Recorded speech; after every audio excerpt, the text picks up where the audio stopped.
In recent days, more details about the 2020 burglary at President Cyril Ramaphosa's Phala Phala farm have started to emerge and have been widely reported in the media.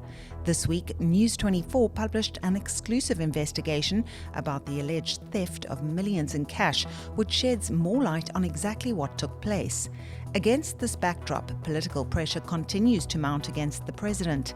In a recent development, Parliament will now initiate a process that could lead to an impeachment inquiry against Ramaphosa. I'm Catherine Rice, a journalist for News 24's multimedia department, and you're listening to The Story, where we'll talk to journalists and experts about the biggest story of the week. We're talking to News 24 investigative journalist Kyle Cowan, and later we'll talk to political analyst Ongama Mtimka.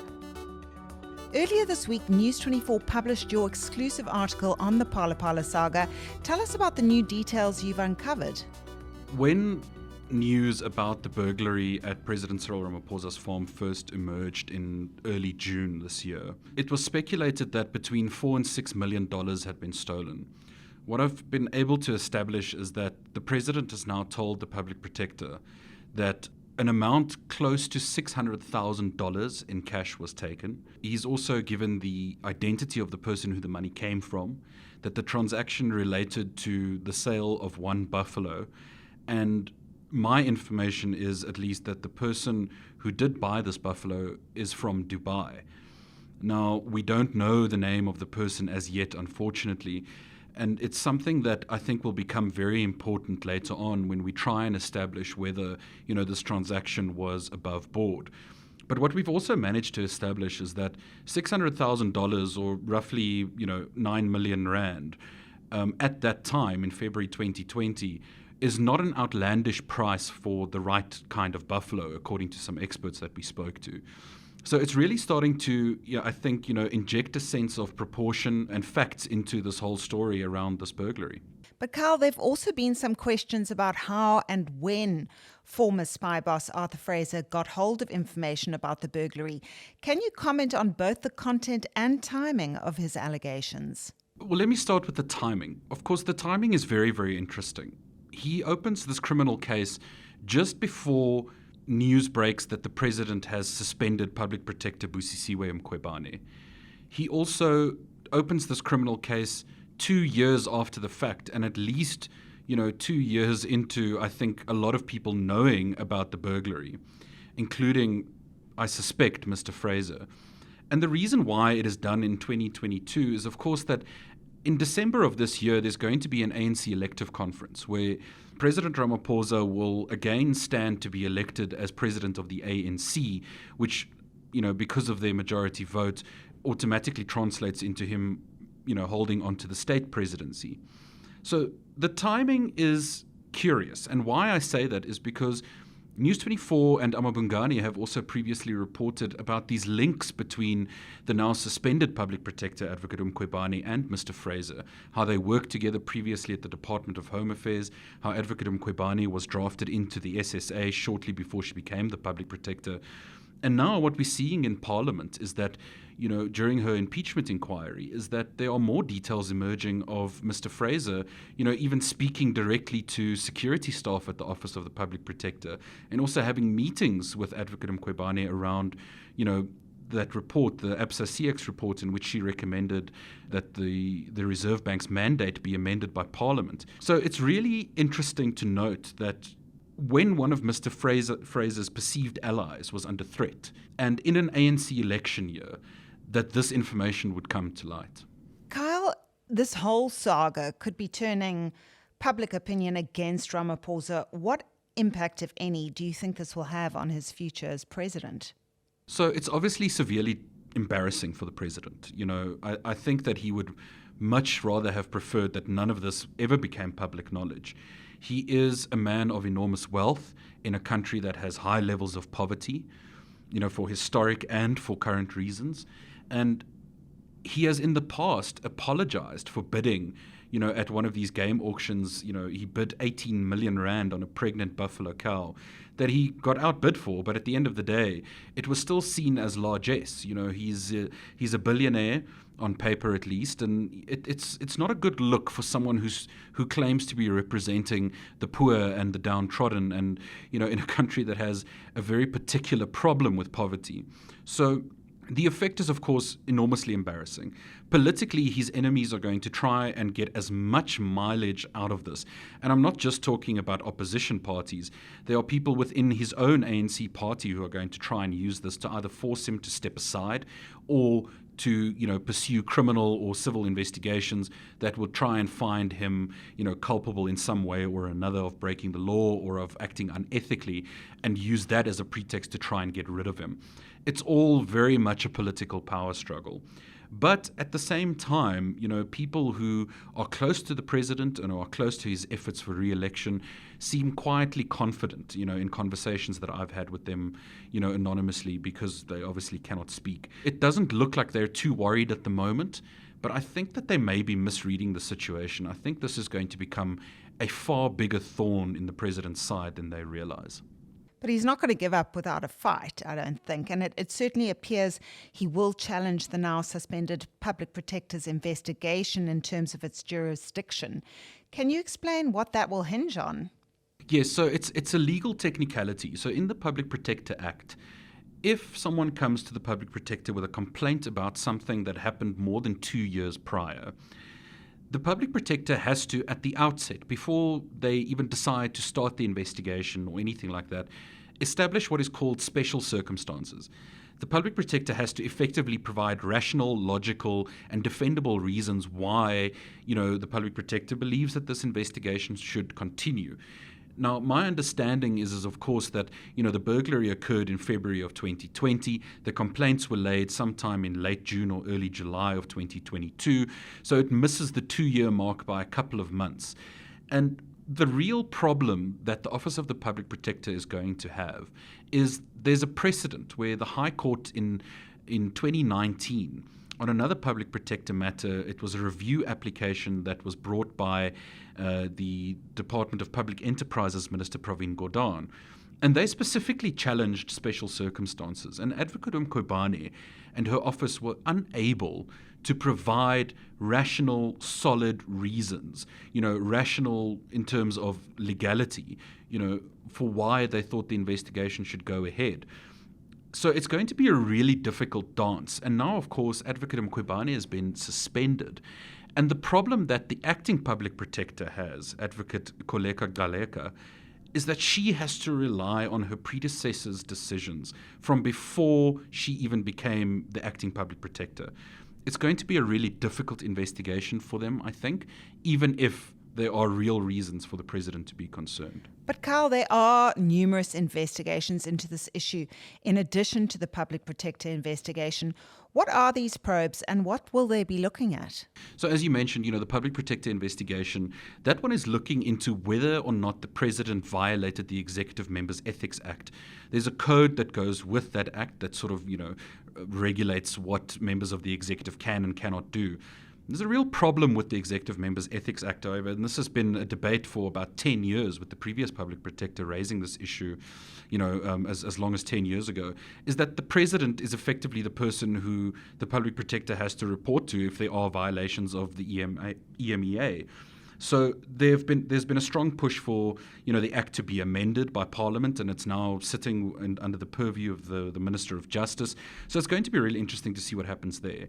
The other investigations are, of course, a criminal one by the Hawks into, the circumstances of how the money ended up there and the alleged cover-up of the burglary and so on and the abuse of state resources. There are investigations in Parliament, for example. There is a newly constituted investigation by the Joint Standing Committee on Intelligence to look into the alleged involvement of Deputy State Security Agency Minister Zizi Kodwa, and as well as allegations of, the abuse of secret police crime intelligence funds. Then there's also an investigation by the Independent Police Investigative Directorate into the conduct of President Ramaphosa's head of security, Major General Wally Rueda. So there are these numerous streams of investigations, and each one of them poses its own danger. If any information crops up in any of these probes that the president knew about the transaction, or he, was somehow aware of that the money was coming from a dubious source or anything like that, it can be politically and even, criminally very, very damaging for him. I mean, it sounds like Ramaphosa really could be in trouble here. What about SARS, the taxman, and foreign exchange regulations enforced by the South African Reserve Bank? This is a thing that crops up continuously when you go on social media or read comments on stories about Phala Phala. The problem that we as the media and we as the public have is that the South African Revenue Service, the taxman as we call them, they never, ever talk about anyone's tax affairs in public, as in ever, ever, ever. So we will never know if the corporate entity behind these transactions at the farm, if any tax was paid, if it was declared properly, that sort of thing. The South African Reserve Bank is not hampered by such secrecy provisions, but again, we're speaking about an institution that is controlled by ANC deployees. Whether or not they are going to now suddenly release information to the public that is damaging to the president or act upon him criminally is a completely different question. Now, I must also point this out. Obviously, there's a lot of speculation that having that amount of foreign currency in your possession is unlawful. It's not necessarily so. If proper exchange control regulations were followed and permission was sought by the person who brought the money to the president's farm, that's really going to become a non-issue. The question really is, was the proper procedure followed? And then, even if it wasn't, no one can prove that the president knew about this transaction. No one can prove that he was there to take the money into his possession. There are other people around him who work for him, however, who may have to answer those types of questions. So it's all very complicated, and it's really going to take a long time for us to understand all the minutiae. Well, we'll certainly be watching all of those investigations very closely. Thank you so much for your time, Kyle. That was Kyle Cowan, investigative journalist for News 24. We're now joined by political analyst Ongama Mtimka. Ongama, thank you so much for your time. Ramaphosa is facing a possible impeachment inquiry initiated by Parliament. What needs to happen for this inquiry to go ahead? I think, first of all, it's important to note that of all the attempts made previously to tarnish the reputation of President Cyril Ramaphosa, this one, fired by Arthur Fraser, has the most potential to have consequences. And previously, people have tried to frame him on the Marikana issue, the lie about the 500,000 in Parliament, but none of those investigations or allegations could have any direct implications on the future of the president. But this one is the first that has got potential to stick, for many of the reasons that surround the scandal and the details that have come into the public domain. Indeed, the Constitution does create room for the president to be impeached, especially on the basis of an act of serious misconduct. And I think that the process that the Speaker has started of selecting a committee that is going to look into the details of the scandal and determine the extent to which it falls on the category of serious misconduct. She's taken the right course of action, because in doing so, she allows for Parliament to debate the matter only when the preliminary determination has been made about whether or not the conduct is serious enough to trigger an impeachment. What we must bear in mind, though, is that the process remains challengeable in court as long as it wasn't an outcome of a public protector investigation or an outcome of an investigation by law enforcement agencies. Even those, by the way, remain challengeable in court, except that their weight, when the reports come, they would carry more weight than this parliamentary-led investigation process. Ongama, how likely is an impeachment to be successful if it does go ahead? It's unlikely, given the share of seats in the National Assembly, with the ANC continuing to have a dominant position. They have the majority of seats, which allows them to take decisions that favor them as a party, regardless of what those decisions may mean in terms of the integrity of the legislative system. What I do think will happen, though, is that as we have seen since the Constitutional Court judgment on the Ghana matter, Parliament has become a lot more sensitive to power-centric approach to decision making, and in a game theoretic sense has become more sensitive to what the likely response is going to be of opposition and other players in the country when a particular decision is made. So, mindful of that, I think that rather than preferring an impeachment or pressing through with an impeachment, the ANC is likely going to explore a party-based solution to removing and replacing the president than testing its power in parliament. Should the seriousness of the allegations the president is facing be elevated to a point where the party can no longer stick its head in the sand? This entire saga is impacting his plans to rebuild public institutions. Do you think it would be in the best interests of the country if he voluntarily stepped down? I argued long before the scandal, about 2 weeks before the scandal, that President Cyril Ramaphosa, as a matter of political strategy, needed to use his political capital and his strong position within the ANC, not to return to office for a second term, but to rather position a successor who has got a lot more runway in terms of building the party into the future than he may have. And that was as a matter of political strategy. Once the scandal came, he became a liability for his own project of renewal, especially given the fact that the room for claiming plausible deniability in this instance is not as big as it would have been, for example, with the Marikana massacre, where he was outside of government and his request for concomitant action could not be construed as a direct instruction to the police to shoot and kill minors. In this instance of the Phala Phala scandal, it is within his property, and some huge indiscretion of keeping foreign currency at home and possibly undeclared happened. So in that sense, then, he has become a liability to his own renewal efforts, especially considering the fact that a president must continue to be briefed based on national security concerns as investigations get to be made by law enforcement agencies. How is it going to be perceived to be in the normal course of doing business if the NPA and the SIU continue to brief the president about their work when some of it actually implicates him directly?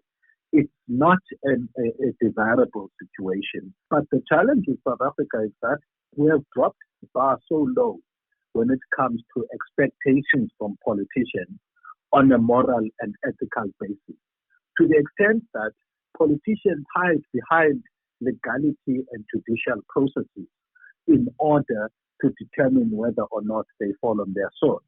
Whereas in other countries, at the slightest impression of a scandal that comes in the public domain, a politician actually falls on their sword. Ongama, how will the saga play out at the ANC December elective conference in terms of leadership battles? Will it make any significant difference to the balance of power that he has enjoyed up to now? Well, if you look at the fact that some within the Integrity Commission or the Council of Elders in the party have started to make calls for the president to reconsider his position as leader of the state, at least. That has got a weakening effect on him.